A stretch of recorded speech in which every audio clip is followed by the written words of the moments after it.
1 João, capítulo 5, verso 11.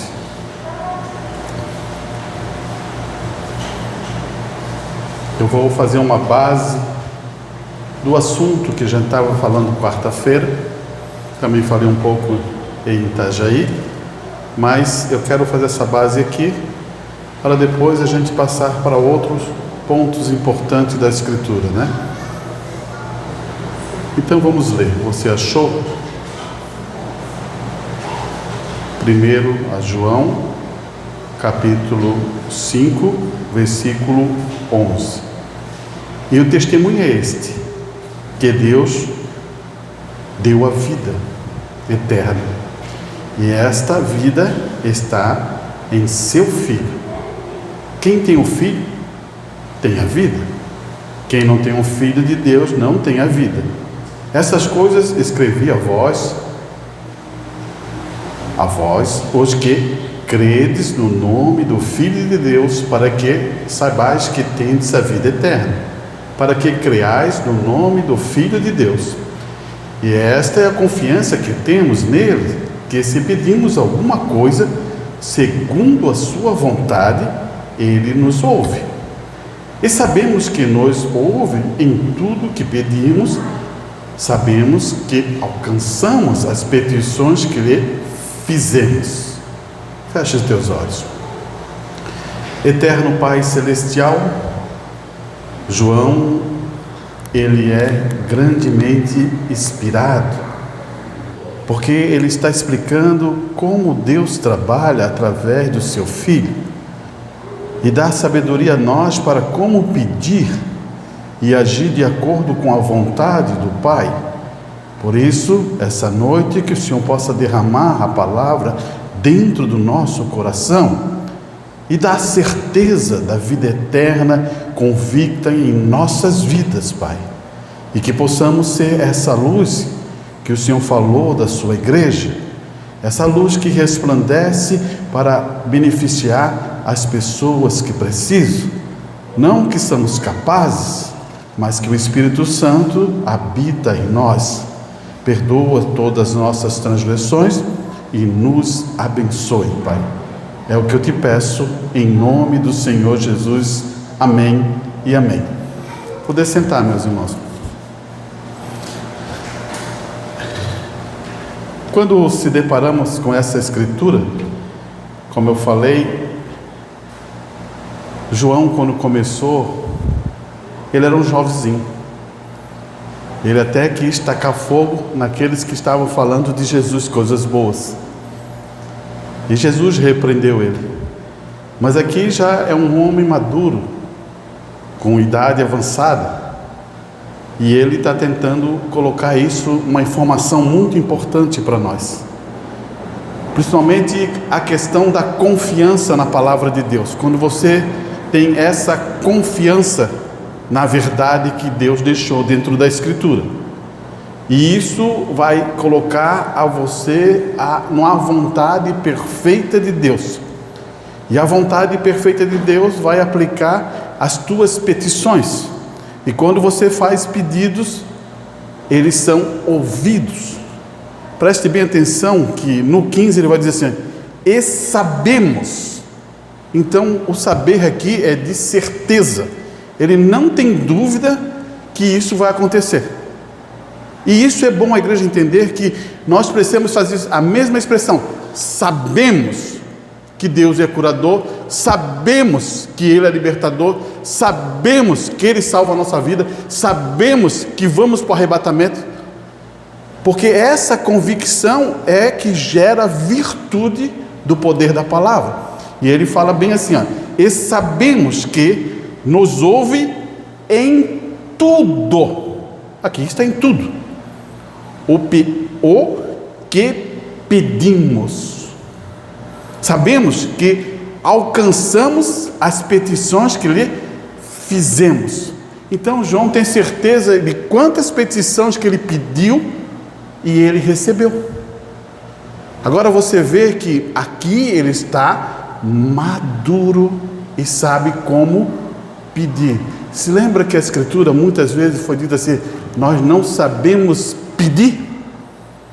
E quando não sabemos pedir, não há confiança, segurança, mas com o amadurecimento, o crescimento de João, ele produz essa confiança.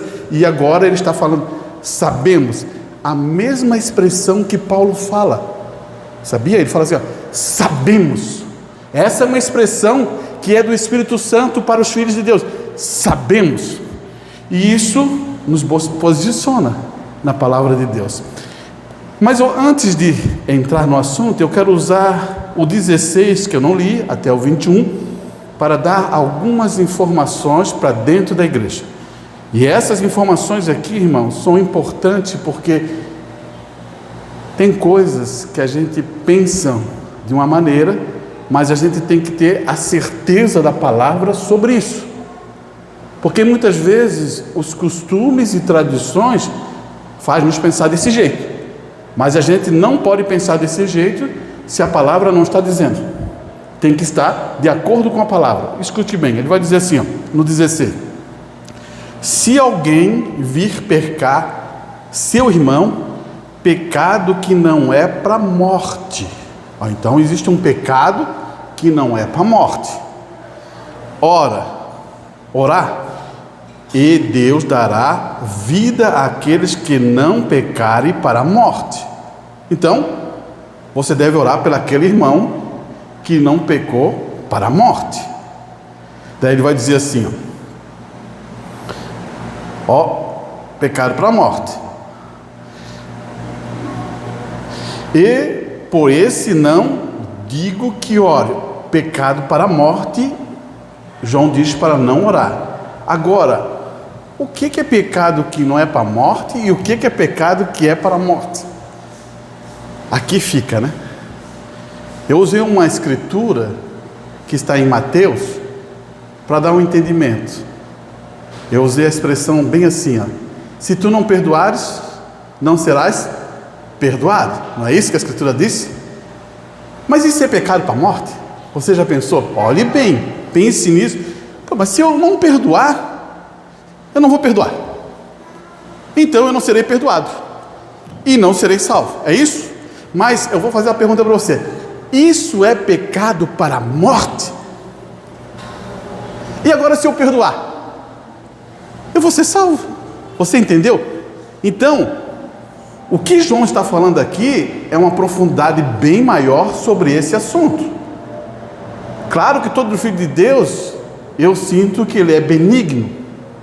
Tem diferença de benigno e bondade, tá? Benigno é uma coisa que é de dentro de você.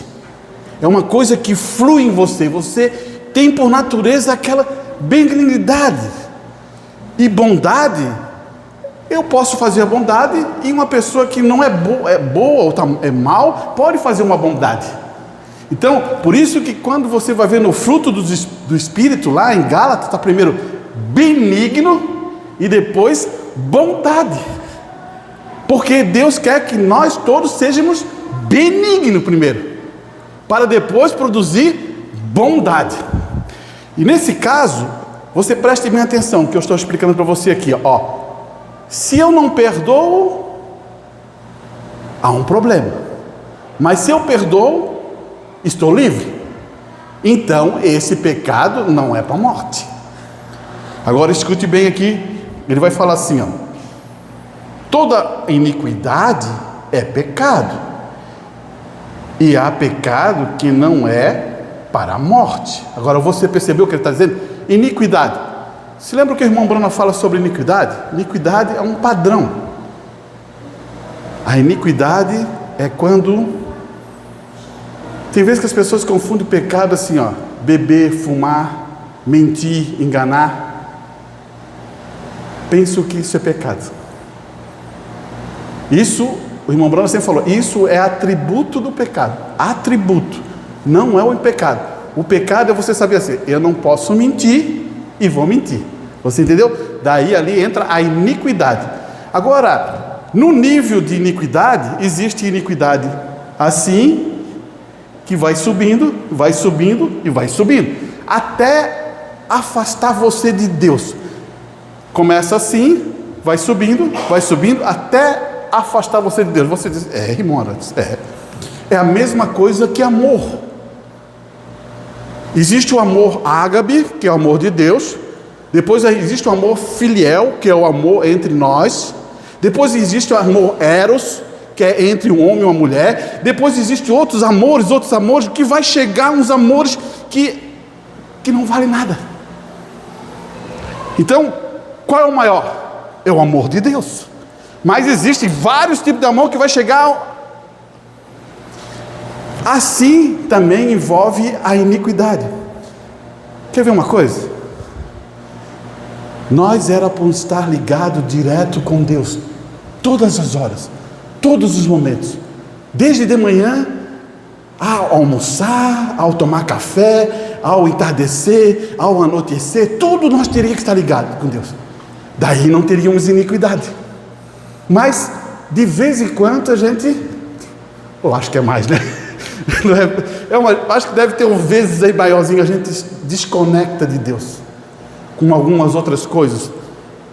Eu vou ser mais ignorante, eu tenho que fazer isso? Sim. Mas eu estou falando aqui na questão espiritual, irmão. Na questão que há uma coisa que está sempre ligando com você. Porque Deus, Ele ama isso. Tanto que quando todo entardecer, Deus, o Deus Pai, descia para visitar os quê? Os seus filhos. E o prazer dele era conversar com eles. E esse é a maior dificuldade que nós temos de conversar com o nosso Deus. E esse é o ponto que envolve uma iniquidade. E é isso que quero que dizer. E aqui João está explicando, toda a iniquidade é pecado. E há pecado que não é para a morte. Você percebeu o que ele está explicando? Daí no 18 ele vai dizer, sabendo que todo aquele que é nascido de Deus não peca. Ok? Você é nascido de Deus? Não peca. Você é nascido de Deus? Não peca. Você é nascido de Deus? Mas por que não peca? Porque como pode você nascer e o Espírito Santo está em você e você pecar? Não existe isso. Como pode o Espírito Santo estar envolvido com você e você errar? Errar é uma coisa, irmão. Vou explicar o que é pecado. Pecado é iniquidade, eu falei? Agora eu vou explicar o que acontece aqui. Ei, vocês saíram para vir à igreja para pecar? Alguém saiu aí? Alguém veio aí pensando no carro, eu vou pecar? Ninguém. Você entendeu? Porque o Espírito Santo não quer que você faça isso. Você não quer isso. Agora pode acontecer um acidente. Como em qualquer rodovia pode acontecer um acidente. Você está dirigindo na rodovia, não quer bater. E de repente um carro vem, pum, bate, né? E o que foi? Você foi culpado? Não. Eu saí de casa, queria voltar para casa e não queria cometer nenhum acidente. Mas alguém veio e bateu em mim. Você entendeu? Então os filhos de Deus não pecam porque o coração deles não tem esse desejo de pecar, irmão. E aqui é o que João está falando sobre isso. E olha o que ele vai dizer, ele bem sabe que todo aquele que é nascido de Deus não peca, mas o que Deus é, mas o que de Deus é gerado, conserva a si mesmo, e o maligno não lhe toca. Eu mostrei isso lá na igreja de Itajaí, eu quero mostrar aqui também.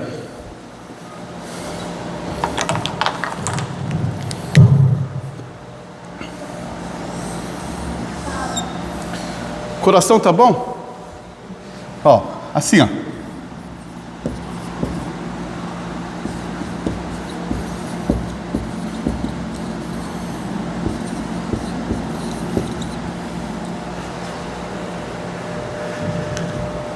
Corpo. Nós tem vezes que somos afligidos com a doença, né? Não acontece? Ninguém ficou doente, nunca ficou doente aí? Acho que todo mundo ficou doente, para saber que existe um corpo que tem saúde. Quando você fica doente, você sabe que o teu corpo tem saúde porque a doença informa que você está doente. E quando você é curado, você diz, estou com saúde. Então, Satanás, ele pode atacar o teu corpo. Como ele pode também atacar o teu espírito. Você lembra? O irmão Bruno falou, a maior batalha jamais pelejada é quando há uma luta na mente. Ele pode passar uma informação para você que você acha que é certo e Satanás está te iludindo, te enganando. Então, ele pode entrar aqui. Agora, o que João está falando é essa condição aqui, ó. O Espírito Santo dentro do coração, dentro da alma. Por isso que ele está colocando essa informação, dizendo assim, ó: sabendo que somos de Deus e que... aqui, 18. Sabendo que todo aquele que é nascido de Deus não peca, mas o que de Deus é gerado, conserva a si mesmo, e o maligno não lhe toca. O maligno não pode tocar aqui. Porque se Satanás, para entrar aqui, o irmão Branco vai dizer assim: ou ele vai ser o teu irmão, ou ele vai ter que estar ligado com o Espírito Santo. Não tem como. Não existe como. Então, quando é isso que João está falando, não tem como o maligno entrar. Ah, ele pode entrar aqui? Pode. Ele pode fazer aqui? Pode. Aqui, irmão, olhem bem o que vai acontecer, para você entender. Um espírito pode entrar aqui, um espírito mau, e trabalhar nesse conjunto. Mas não quer dizer que esse homem está fazendo. Vamos ver isso. Cidade de Gadarenos.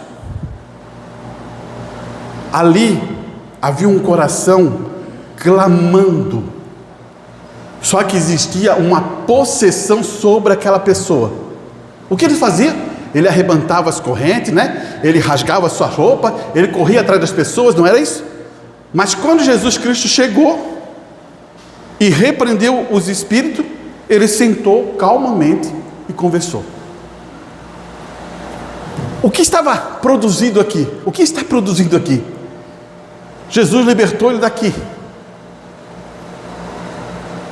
E agora ele pode receber o quê? O Espírito Santo. Mas já havia um clamor dentro do coração dele. E isso, já vou dizer para você o que é: eleição. Clamor de filho de Deus é eleição. Não é você que procurou. Deus elegeu você. E esse é importante nós saber. Então, quando João está falando dessa condição, ele está dizendo: o maligno não pode entrar, irmão. Então você deve saber que quando você está revestido com o Espírito Santo, não tem maligno dentro de você. Tem batalha na mente, mas maligno dentro de você não tem que ter.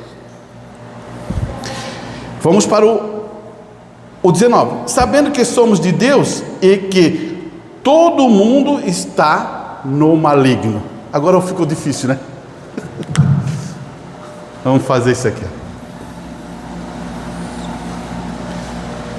Aqui é um mundo. Vamos botar os pontinhos aqui como pessoa. Está tudo no maligno. Mas por que está no maligno? Porque se essas pessoas tivessem o Espírito Santo, eles não estavam no maligno. Você entendeu? Todas as pessoas que estão no mundo, se não tem o Espírito Santo, elas estão no maligno. O que quer dizer? Elas vão seguir o que o maligno quer. Elas vão andar da maneira que o maligno quer, irmão. Das maneiras como eles agem, como Satanás quer que ande. Você entende isso?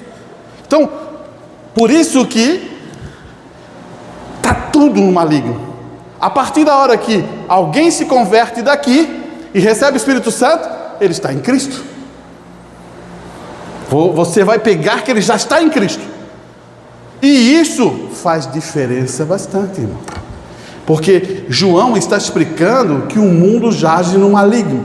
Então, quando a gente se depara, irmão, eu vou explicar isso para você entender. Por isso que eu fico triste com algumas coisas que acontecem, que são irmãos da mensagem também, que disputam política na internet. Eu não sou a favor disso não.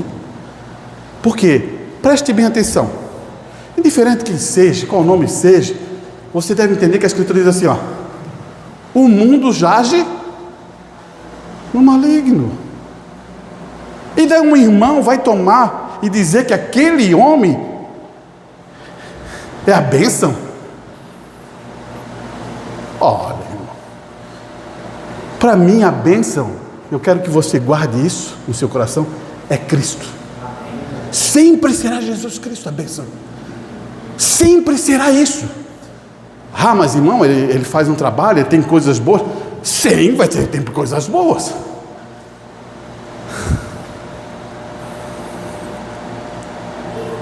Eu quero entrar com um estudo sobre essa questão que o irmão Bruno vai falar, para ver quem é que vai trazer a marca da besta e quem é que vai fazer. Você pensa que é o comunismo, como vocês estão apontando aí? É a igreja, é o sistema de denominação, é o sistema que está unido, e isso é certo. Isso aí, eu não sei como é que esses homens têm tanta leitura e passam por alto sobre isso, né? Mas não é o caso. Olha só, vamos para frente aqui. Ele vai dizer assim, ó: e sabendo que já o Filho de Deus é vindo e nos deu entendimento para conhecer o que é verdadeiro, e no que é verdadeiro estamos, isto é, em seu Filho Jesus Cristo. Este é o verdadeiro Deus e a vida eterna. Filhinhos, daí ele vai dizer uma coisa importante aqui, irmão. Filhinhos, guardai-vos dos ídolos. Daí você já pensou, aqueles ídolos de barro? Não.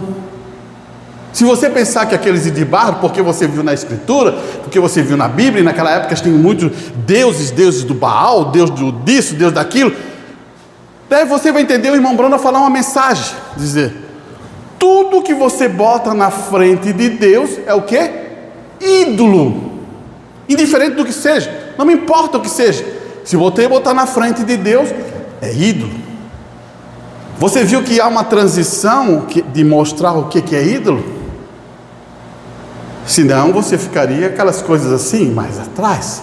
É a mesma coisa que a transição, irmão, quando se fala da fé verdadeira dos filhos de Deus, e quando fala assim, ó, cuidar dos órfãos, cuidar das viúvas. Naquela transição lá, daí você diz, ó, tá vendo? A Bíblia diz isso, então vamos fazer isso. Mas hoje, irmão, a viúva cuida dos filhos. Porque a viúva ganha um salário maior que um filho. Tem vez? Antigamente, sim, ela não tinha salário. Se o marido morresse, não tinha trabalho. Se não tivesse filho, ela passava fome. Está na Escritura isso. Os órfãos, se não tivesse pai, o que é? Morreriam de fome. Hoje tem uma instituição por cima, que é a aposentadoria. Você entendeu o que eu quero dizer?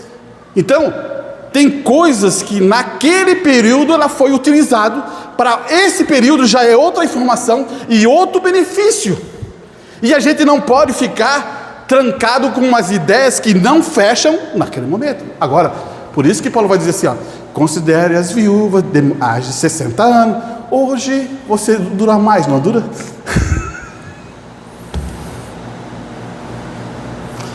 Então ele vai, hoje, se Paulo tivesse aqui, ele ia falar outra maneira disso. Como ele ia dizer de outra maneira essas expressões? Porque necessita da informação do tempo que está vivendo, irmão. Não sei se você entendeu isso. Então, é a mesma coisa de ídolos. Ídolos lá era Deus Baal, eu não sei tantas as coisas, e hoje o irmão Bruno vem e diz assim: ídolo é tudo aquilo que você bota na frente de Deus, né? Vamos para frente aqui. Agora vamos pegar o assunto. Quando a gente fala sobre a palavra de Deus, a gente tem que ter apoio firmado na Escritura. Você já sabe disso, né? Estamos ligados pela palavra de Deus. A primeira coisa que Deus usou e vai sempre usar: profetas. Todas as coisas que Deus vai fazer, Ele vai primeiro avisar a quem? Aos profetas. Amós 3:7, você sabe disso. Mas agora eu quero te dar uma informação que o irmão Brana começa a colocar no assunto de profeta lendo os pergaminhos do outro que está antes. O que você acha do irmão Brana? Aonde ele leu? Ele leu do profeta Paulo, dos apóstolos João. Ele leu isso. Por isso que ele sempre vai estar dentro da Escritura, isso que ele vai dizer assim, ó: E ele vai colocar e diz na mensagem assim, ó, se o grupo de Paulo entrou, o que ele fala? O meu grupo entra. Não é isso? É isso. Então vamos ver agora. 70 semanas de Daniel.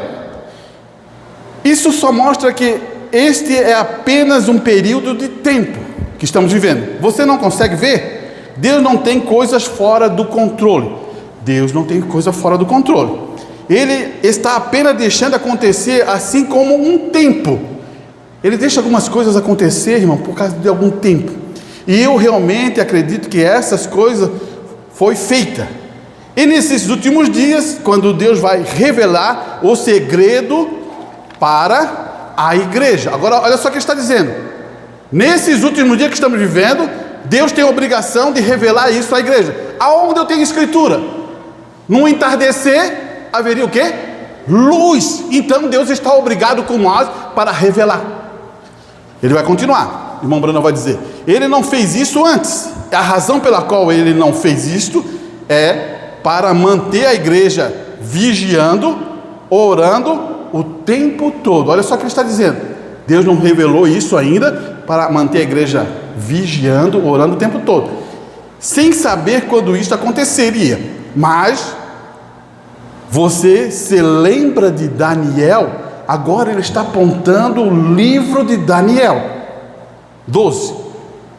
A sabedoria entenderão nesses últimos dias. O irmão Bruno fala assim, ó, a sabedoria, não a sabedoria humana, a sabedoria do Espírito Santo, essa que vai entrar dentro da igreja, vai mostrar isso para a igreja. Eu quero que você guarde isso, porque esse é o tempo, irmão. Esse é o tempo. A sabedoria vai ter que entrar dentro da igreja para mostrar isso para a igreja. Não é uma questão de grupo de homens, não é a questão de um homem, mas isso é o Espírito Santo fazendo. Olha só o que ele vai dizer. Foi dado a ele. O Espírito de sabedoria entra na igreja para fazer conhecido a igreja pela revelação do Espírito Santo. Você viu alguma coisa aqui, irmão Bruno, falar que é um homem? Você percebeu que é o Espírito Santo que vai revelar isso à igreja? Daí você diz, então o Espírito Santo vai flutuar e vai mostrar. Não, irmão, o Espírito Santo usa uma pessoa. Se você faz confusão com isso, volte. Irmão, olha só o que ele vai dizer. Trazendo à igreja a revelação em que dia estamos vivendo, irmão. Essa é a coisa mais importante que a igreja tem. Saber o dia que estamos vivendo. Eu vou explicar isso a você. Olha só. Assim como Gabriel veio a Daniel, o anjo Gabriel veio a Daniel e falou muitas coisas para Daniel. Porque Daniel é um profeta, irmão. E o anjo veio a Daniel. O que o irmão Branham fala do anjo? O anjo está aqui. Eu pedi permissão para mostrar ao meu filho Billy Paul, que o anjo mostrasse, se lembra? O anjo também estava com... Você viu o que é um profeta? Você está entendendo? A ligação, a mesma ligação, só que aqui é Gabriel, e esse outro anjo não é Gabriel. Olha aqui, ele vai dizer: o Espírito Santo vem à igreja nos últimos dias para revelar essas coisas grandes, profundas e secretas. Você entende agora, irmão Branda diz, você entende agora? Ele está dizendo isso. Agora, o que ele está querendo dizer, irmão? Então vamos procurar Daniel e vamos procurar Jeremias. Olha aqui. Daniel fala assim, deixa eu pegar aqui aonde está o versículo, irmão. Ele vai dizer assim, no versículo 9, no verso 2, ele vai dizer assim, no primeiro ano do seu reinado de quem? De Dário. Daniel está ali. Eu, Daniel, entendi pelo livro que o número dos anos de que fala o Senhor ao profeta Jeremias, ele apontou para trás, em que havia de se cumprir as desolações de Jerusalém. e eram 70 anos. Visto o que ele falou? Daniel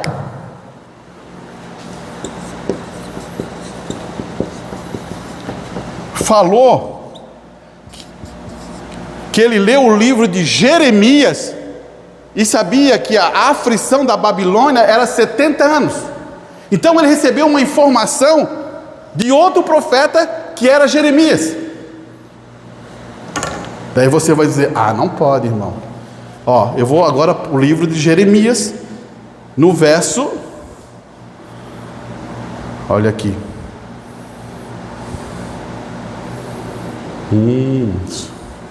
Deixa eu pegar, irmão. Deixa eu ver onde que está a data. 29. Ó, 29:10. Porque assim diz o Senhor: certamente que passamos 70 anos na Babilônia, vos visitarei e cumprirei sobre a vós a minha boa palavra, trazendo a este lugar. Deus já tinha determinado 70 anos de cativeiro, e Ele está dizendo essa informação. Agora preste atenção: quem é o teu Deus? Eu quero que você guarde isso, irmão. Quem é o teu Deus? Sabe por quê? Muitas vezes a gente tem um Deus mau, muita gente tem um Deus rancoroso, tem um Deus que vai punir você. Muita gente está sentado no banco aqui, parece que tem um Deus que vai te punir, vai te deixar fora, não vai te abençoar. Esse não é o Deus que eu creio, e esse não é o Deus que está na Bíblia. Porque olha só o que ele vai dizer no verso 11: porque eu bem sei os pensamentos que tenho de vós a respeito, diz o Senhor, pensamento de paz e não de mal, para vos dar o fim que esperas. Olha só o que Deus está falando.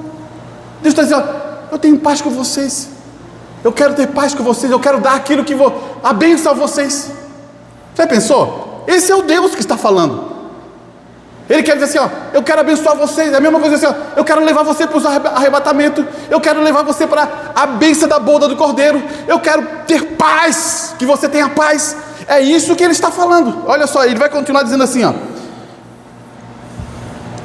ele vai usar, irmão: então me invocareis, ireis, orareis a mim e eu ouvirei, e buscar-me-ei e me achareis, quando me buscares com todo o vosso coração, e sereis achado de vós, diz o Senhor, e farei voltar aos vossos cativos a congregarem vós de todas as nações, de todos os lugares para onde lancei, diz o Senhor, e tomarei a trazer ao lugar de onde transportei, porque diz: ó Senhor, nos levantou profetas na Babilônia.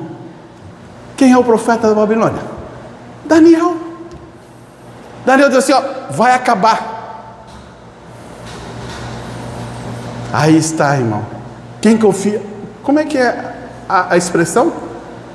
Quem recebe o profeta como galardão de profeta, recebe o galardão de profeta, de qualidade de profeta. Você percebeu? O que é a qualidade de um profeta? É a visão, o entendimento do tempo que estamos vivendo, irmão. Então, você percebendo isso, você percebe que o Deus é um Deus amoroso. Ele quer que você tenha paz, Ele quer que você volte, una-se e tome a verdade como ela é. Agora, vamos um pouquinho mais para frente. Olha aqui que ele vai dizer agora. Escute bem. Na mensagem A Rainha de Sabá, o irmão Branda diz assim: a comissão era ir por todo mundo e pregar o Evangelho. Ok? É só o pastor que é para pregar o Evangelho? Não, irmão. Deixa eu te explicar uma coisa que... Eu sou ovelha também, tá? Ovelha produz ovelha. Já viu o pastor produzir ovelha? Não produz, irmão. É isso que eu quero que você entenda. Aqui eu tenho só um ofício. O bom pastor é Jesus Cristo. Você entende? Aqui apenas é um ofício. É uma coisa totalmente diferente. Eu sou ovelha e sigo o bom pastor. Você começa a entender? E é a ovelha, o irmão Manoel vai dizer, é a ovelha que produz ovelha. É lógico, né, essa parte. Por quê? O que está aqui em jogo, irmão? Aqui está uma coisa importante. Por isso que ele vai dizer assim, ó. Ide por todo mundo, pregai o evangelho. Pregue o evangelho. Pregar o evangelho era demonstrar o poder, irmão. A gente tem que aprender que evangelho é poder. Paulo vai dizer assim, eu não me envergonho do evangelho. Porque o evangelho produz poder. Qual é o poder? O poder de manifestar isso e tocar nas outras pessoas. Você vai dizer, eu vou chamar o meu pastor. Você não tem que chamar o teu pastor ou nada. Você tem que envolver com o poder do evangelho as pessoas. E ele vai dizer, tinha que ser. O que diz o próximo versículo? Esses sinais seguirão aqueles que creem. O que vai acontecer com esses sinais que vai chegar ali? Estão no maligno. Esses sinais seguirão aos que creem. O que faz? Ele repreende o espírito mal que está em alguém aqui. O que acontece com essa pessoa? Ela reconhece o evangelho, serve a Cristo. Irmão, por isso que o evangelho tem poder. Um dia eu estava perdido, o evangelho repreendeu um espírito mal em mim, e eu pude aceitar a palavra. É assim que acontece. Não é nenhuma mágica, é o poder do evangelho. E você tem essa autoridade que Deus deu a você. E ele vai manifestar isso, ó. As manifestações são a projeção sobre as obras da palavra tornada positiva. O que ela quer dizer tornada positiva, irmão? É quando você pega a palavra, você crê na palavra, você aplica a palavra e você vê o benefício através dos teus olhos. Você consegue ver verdade, ele foi abençoado. É o benefício. Irmão, se você não tem benefício, alguma coisa está errado. Como eu posso orar para uma pessoa, como eu posso orar para algum irmão, como eu posso orar e não produzir nada? Tem alguma coisa que não está funcionando. Não podemos mais ficar sem saber. Como ficasse assim, ó, eu vou lá e oro e dizer, eu sabia que não ia acontecer. Não faça isso, irmão. Você está denegrindo o evangelho. Por isso, irmão, que a coisa é fina. Mas quando o Espírito Santo começa a entrar e você começa a entrar no entendimento da palavra, você vai ver que há poder nisso. Isso é poder. Deus derramou isso. Deus falou assim, sai. Não leve nada, não quero espada, não quero nada. Entre na cidade e pregue o evangelho. Eles viram os demônios caindo, Satanás caindo como um raio. Eles viram a coisa, eles vieram felizes. Eles disseram, nós fizemos isso, fizemos aquilo. Fique tudo quietinho. Mais ou menos foi desse jeito. Fica tudo quietinho. Fique feliz que o teu nome está no livro da vida. Onde que ele está apontando, irmão? Eternidade. Ele está apontando que você tem eternidade. Eternidade.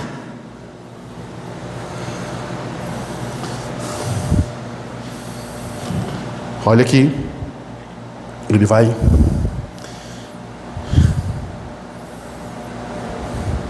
Quando a palavra é pregada, os sinais da palavra confirmam que a palavra é verdade.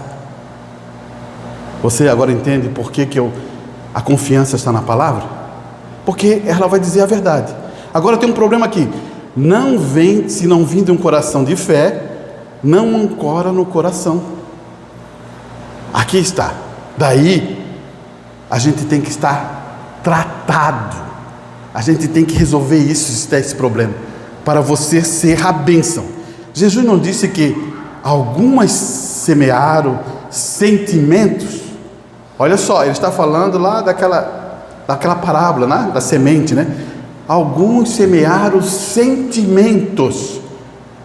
Irmão, qual é o teu sentimento por Deus?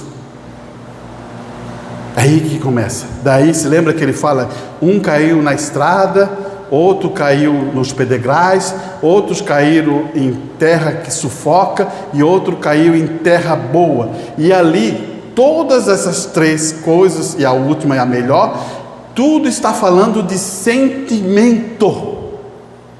Para dizer, olha só, caiu na estrada, Satanás foi lá, pegou, pisou, e eu não dei valor, eu não tenho sentimento pelaquela palavra, não tenho sentimento nenhum, porque se eu tivesse sentimento, não, sempre foi sentimento, irmão. Quando você ama a Deus, você acha que você pegaria a palavra e seguraria? Não faça isso. É a mesma coisa quando caiu também sobre pedregais, que a raiz não tinha profundidade, que não, quando veio as provas, desistiu. Por quê? Ainda não tem sentimento com a palavra. Não sei se você capta o que estou falando. Nós temos que ter sentimento. E o terceiro estágio é interessante, porque Lucas, isso está no Lucas, depois você lê em casa, Lucas 8, se eu não estou enganado, fala sobre isso. É interessante que o sentimento está forjado ali em Lucas, nessa parte, a parte terceira, que é sufocamento. Tem mais plantas ali que não é a palavra de Deus. O que acontece? Ali, irmão, diz que a Escritura produz, ele vai produzir um fruto, mas não um fruto perfeito, um fruto não perfeito, um fruto deformado, vamos dizer assim. Por quê? Três coisas que fala Lucas em relação aos cuidados da vida, àqueles que querem riqueza e aquelas outras coisas. Então, três coisas que estão envolvidas ali. Daí produz maus frutos. Mas aquele que realmente, ali também de novo é sentimento, porque eu estou focado, tem vezes dentro da igreja, mas estou com interesse de dizer assim, eu estou aqui porque quero que Deus me abençoe e eu fique rico.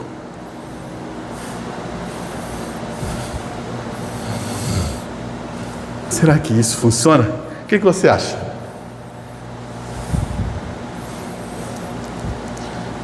É a maioria dos coaches, que dizem ser coach, né? Estão fazendo aí. Deus quer te abençoar, Deus quer fazer você rico, Deus quer fazer isso, Deus quer fazer aquilo. Então eles esqueceram de uma coisa: Deus quer te provar, Deus quer te testar, Deus quer amadurecer o teu caráter, Deus quer aperfeiçoar a tua vida. Eles esqueceram isso e botaram outra coisa na frente. E daí, esse pessoal pensa assim: poxa, então se ele quer me fazer rico, eu vou para a igreja, né? E vou. Mas não amadurece, irmão.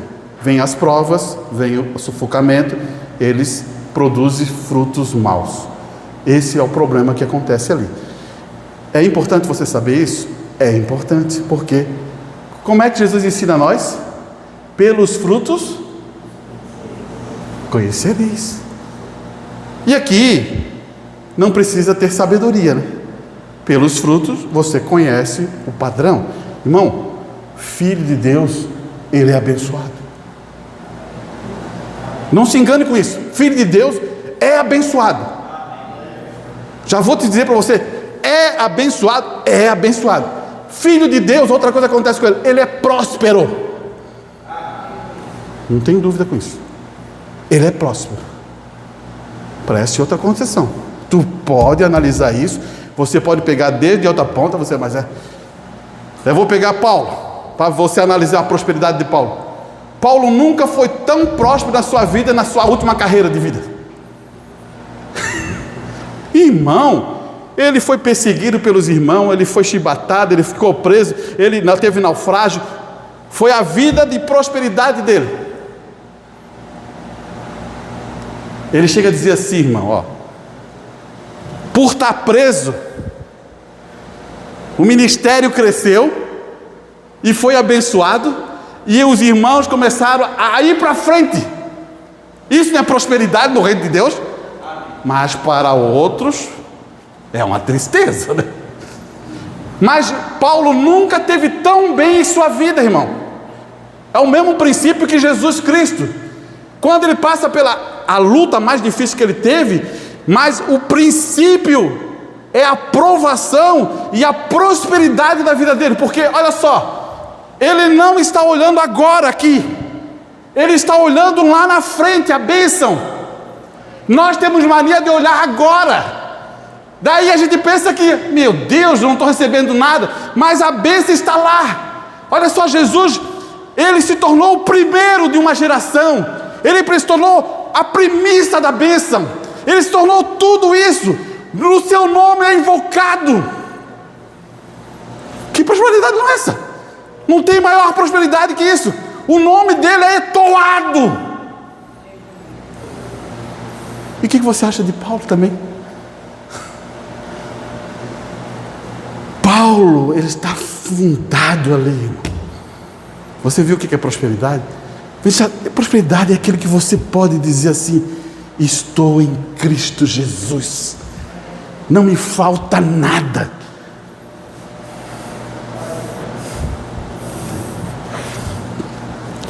Deixa eu levar um pouquinho mais para frente sobre isso aqui. Irmão Bruno vai dizer assim, ó, você deve primeiro deixar cair o tipo certo de fé. Então, essa fé produzirá a palavra que diz, porque é uma semente. Semente é um semeador. Semeia, cada semente produz a sua espécie, colocando na atmosfera certa, as condições certas. Você percebe o que o irmão Bruno está falando? Irmão, qualquer semente, quando você bota na atmosfera certa, vai dar certo. Olha só, ele vai pegar uma escritura que eu quero ler aqui para você, ó. A mensagem é a palavra falada. Ele vai dizer assim, ó, agora então, esta virgem Nécia, quando ela saiu para comprar azeite, ela foi enviada para comprar azeite.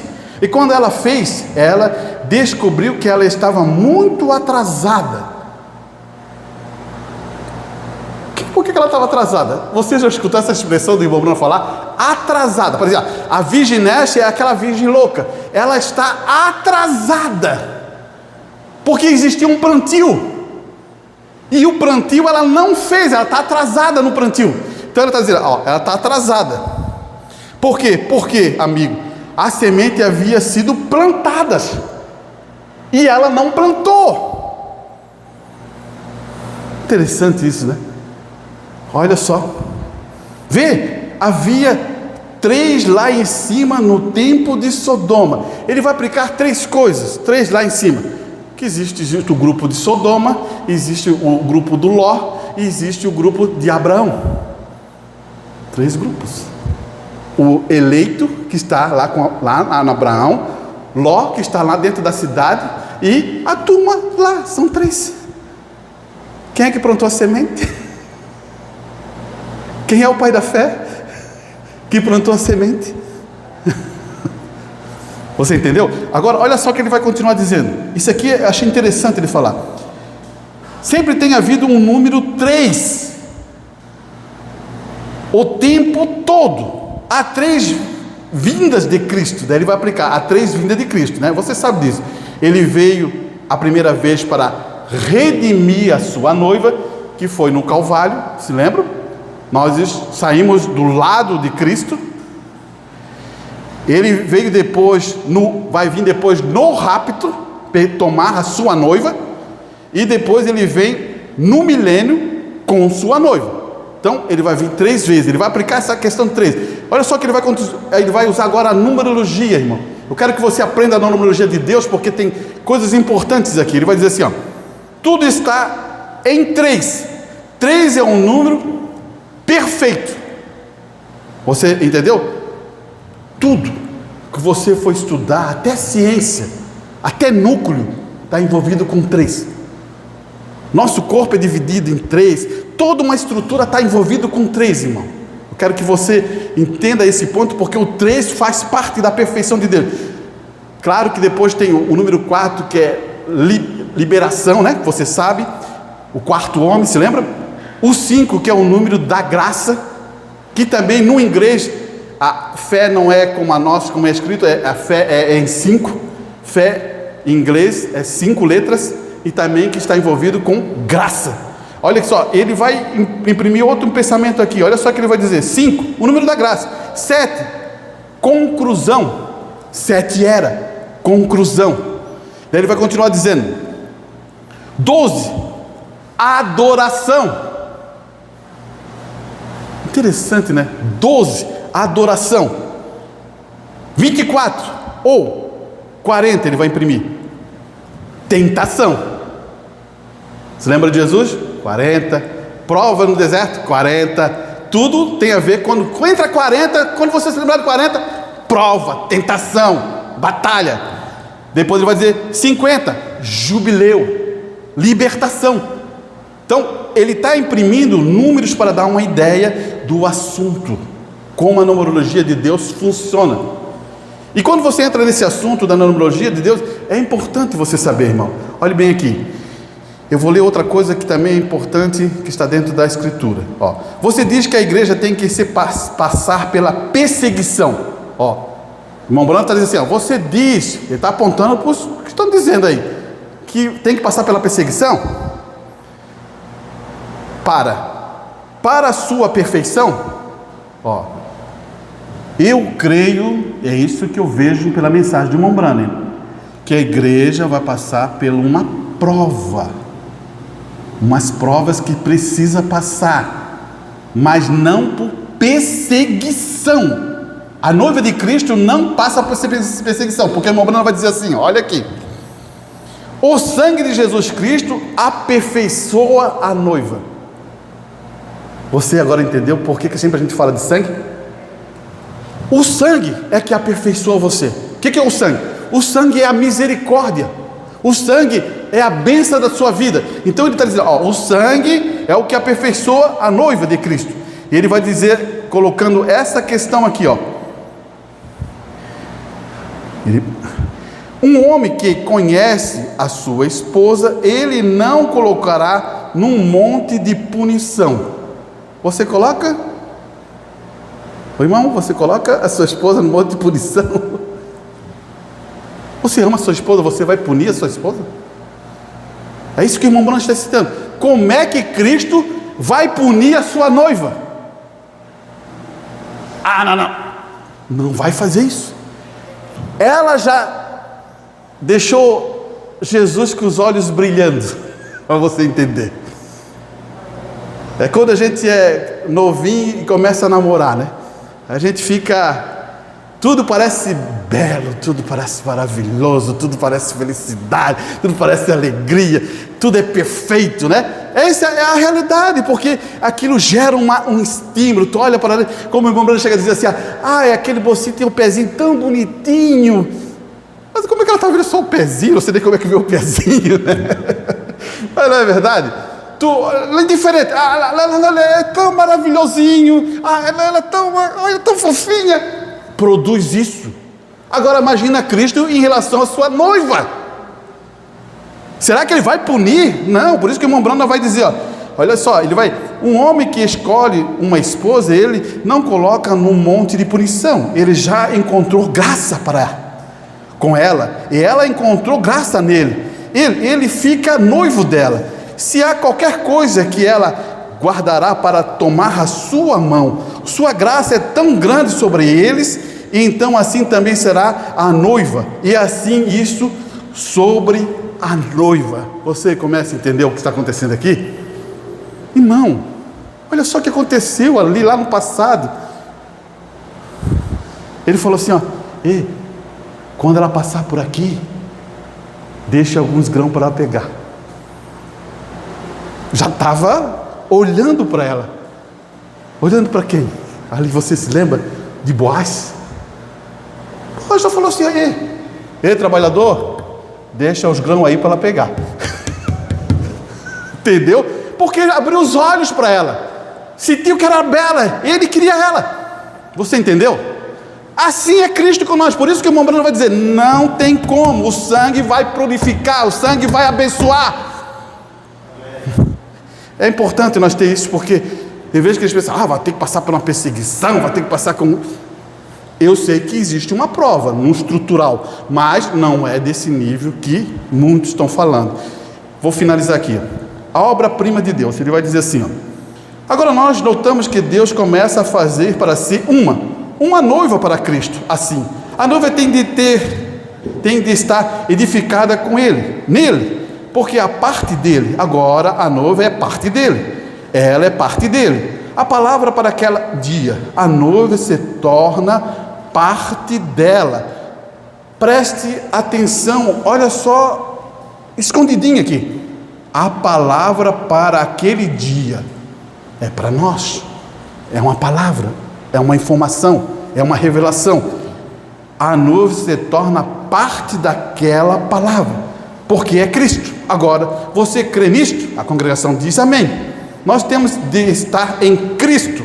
Em Cristo, nós temos de ser de Cristo, em Cristo, parte de Cristo. O que é a mulher? Quando ela recebe um homem recebe uma mulher. Essa mulher tem de ser parte dele. Eles não são mais dois, são um. Você pegou? Então Cristo não é mais dois, no sentido, né? A noiva e Cristo não, eles são uma só condição. Por isso que se ela sofre, Cristo sofre. Aqui está o ponto, irmão. Então, quando você se deparar com isso, irmão, preste sobre essa condição. Eu queria falar um pouquinho sobre Salomão, mas vou deixar. Eclesiástico. Outro culto eu quero falar. Se você tiver um tempo, leia Eclesiastes, capítulo 2, do versículo 1 até o 21, o 22, ali por ali. Eu quero falar dessa questão da vaidade. Tudo é vaidade, né? Isso é interessante, muito interessante, irmão, porque no final da vida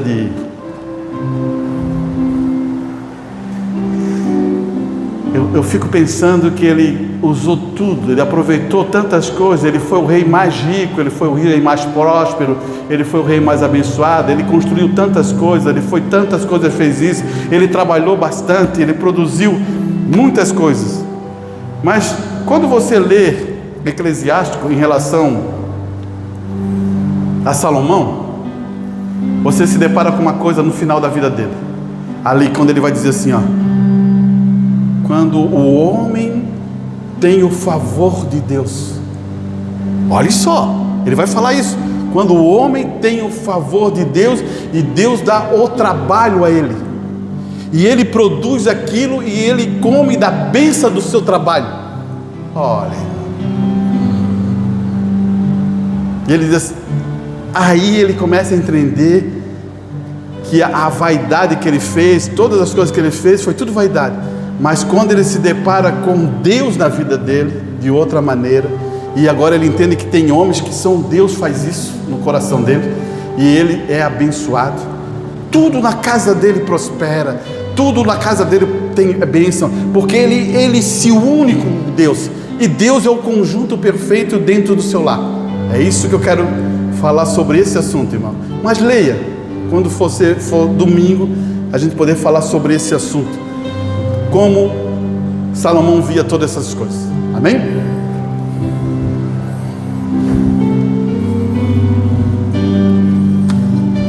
Aleluia. Vamos ao hino número 26. Número 26.